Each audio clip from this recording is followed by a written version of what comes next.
അങ്ങനെ ഇത്രയും കാലം എന്റെ ഇവളുടെ അധ്വാനത്തിൽ കഴിഞ്ഞ വീടാണ്. ഇല്ലമ്മേ ഇല്ല, എന്റെ ഒരു കണക്കില്ല. എന്റെ അധ്വാനത്തിന് കണക്കില്ല, എന്റെ ജീവിതത്തിന് കണക്കില്ല. എല്ലാം നിങ്ങൾക്ക് ഇഷ്ടം. ഇപ്പൊ എന്നെ ഇവളെ ആവശ്യമില്ലാതെ ചവിട്ടി പുറത്താക്കി ആൾക്കാരെ തല്ലി മേടിച്ചെന്ന് കൊല്ലാൻ നോക്കിച്ച് ഇപ്പൊ ജയിലിലാക്കാൻ നോക്കുന്നത്. ഞങ്ങളെ ഇപ്പൊ പ്രൊട്ടക്ട് ചെയ്യുന്നത് എന്റെ വീട്ടുകാരാണല്ലോ, അപ്പൊ അവരെയും കൂടെ ബുദ്ധിമുട്ട്. എന്റെ പൊന്നുനായിട്ട് അവരൊക്കെ അറിയിക്കണം. ഇത്രയും കാലമായിട്ട് എനിക്ക് നോട്ടം ഉണ്ടായിരുന്നെങ്കിൽ എന്റെ അച്ഛൻ ഇട്ടേച്ചും പോയിട്ട്, എന്നെ മാത്രമല്ല എന്റെ വീട്ടുകാരെ ഇട്ടേച്ചും പോയിട്ട് 6 വർഷത്തോളായി. ഒരു നീണ്ട യാത്രയ്ക്ക് സമയമായി. എന്നെ തിരയണ്ട, ഞാൻ തിരിച്ചു വരും. പഞ്ചാബ് പോലീസ് സ്റ്റേഷനിൽ SI ആണെന്നാണ് പറഞ്ഞത്. പ്രിൻസിപ്പൽ SIയുടെ മുമ്പിൽ ഒരു നോട്ടീസ് ഒപ്പിടണം. കേസ് ആയതിന്റെ പേരിൽ നോട്ടീസ് ഒപ്പിടണം. എനിക്ക് മനസ്സിലായില്ലത്. ഒരു കേസ് എടുത്തു എന്നതിന്റെ പേരിൽ, FIR ഇട്ടു എന്നതിന്റെ പേരിൽ നോട്ടീസ് ഒപ്പിടണം എന്നൊക്കെ പറയുന്ന ആ ഒരു നിയമ സെക്ഷൻ അവിടെ ഇല്ല, അല്ലെ അങ്ങനെ ഒരു സംഭവം അവിടെ ഇല്ല.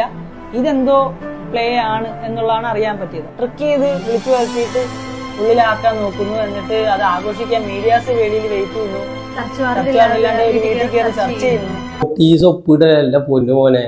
ഒരു കേസ് വന്നു കഴിഞ്ഞാല് അതിന്റെ പ്രൊസീജിയറും കാര്യങ്ങളെല്ലാം ഉണ്ടാവും. അപ്പൊ അതിൽ ഒപ്പിടാൻ പറയുന്നുണ്ട്. അല്ലാണ്ട് നിന്റെ ആ ഒപ്പിട്ടോണ്ട് നിന്റെ ആധാരം മൊത്തം എടുത്തുകൊണ്ട് പോകാനൊന്നും പോകുന്നില്ല പോലീസ്. അതെന്താ നമ്മൾ ആരെങ്കിലും കൊന്നോ അല്ലെങ്കിൽ എന്തെങ്കിലും സ്മഗ്ലിംഗ് ചെയ്തോ? എന്തായാലും ഒരു ഫോർച്യൂന് വരാൻ സമയമായി വീട്ടിലേക്ക്. നമ്മൾ വിചാരിക്കും ഇതിങ്ങനെ വീഡിയോ ഇടുന്നു, ഇമോഷണൽ ആയിട്ട് വീഡിയോ ഇടുന്നു, ഇതിലൂടെ അവർക്ക് വരുമാനം കിട്ടുന്നു എന്നുള്ളതിന് ഒരു സംശയവും വേണ്ട. കാരണം ഞാൻ അവരുടെ യൂട്യൂബിന്റെ ഒരു ജേണി ഞാൻ നോക്കി. ഇവർക്ക് ഇൻസ്റ്റാഗ്രാമിലാണ് കൂടുതലും ഫോളോവേഴ്സും അതേപോലെ ഒരുപാട് എന്താ പറയാ വ്യൂസും കാര്യങ്ങളെല്ലാം ഉണ്ടായത്. അപ്പൊ യൂട്യൂബിൽ വരുമാനം കിട്ടുന്നുണ്ടായിട്ടില്ല. അപ്പൊ യൂട്യൂബിൽ വരുമാനം കിട്ടാൻ വേണ്ടിയിട്ടുള്ള ഒരു നാടകമായിരുന്നു ഇതെന്ന് ഞാൻ പറഞ്ഞാൽ നിങ്ങൾ വിശ്വസിക്കും. എന്നാൽ ഞാൻ നിങ്ങൾക്ക് അത് കാണിച്ചു തരാം. എന്താന്ന് വെച്ച് കഴിഞ്ഞാൽ അവരെ യൂട്യൂബിൽ ഇട്ട വീഡിയോസ് 2 വർഷം മുന്നേ ഇട്ട വീഡിയോസിനൊക്കെ കിട്ടുന്ന വ്യൂസ് എത്രയാണെന്ന് ചോദിച്ചു കഴിഞ്ഞാൽ ഞാൻ കാണിച്ചു തരാം. ഒരു അതെ, ആദ്യം ഇട്ട വീഡിയോസിനൊക്കെ ഇവർക്ക് വരുന്നത് ഏകദേശം 1, 2, 3K, 4K, 5K, ചെറിയ ചെറിയ വ്യൂസ്, വലിയ വ്യൂസിലേക്കൊന്നും പോകുന്നില്ല. പക്ഷെ ഈ പ്രശ്നം നടന്നതിന് ശേഷം ഇതിന്റെ എക്സ്പ്ലനേഷൻ എന്ന് പറഞ്ഞ വീഡിയോ ഇടുന്നത് മൊത്തം ഇവർ ഇടുന്നത് യൂട്യൂബിലാണ്.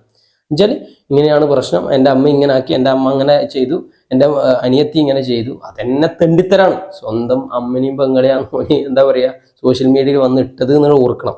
ഇനി ഈ പ്രശ്നം നടന്നതിന് ശേഷം അവർ യൂട്യൂബിൽ ഇട്ടതിന് ശേഷം അവർക്ക് ഉള്ള വ്യൂസ് എന്ന് പറയുന്നത് 272K, 372K, 150K.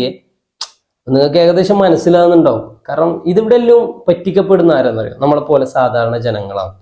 ചിന്തിക്കുക, ഉഷാറായിരിക്കുക.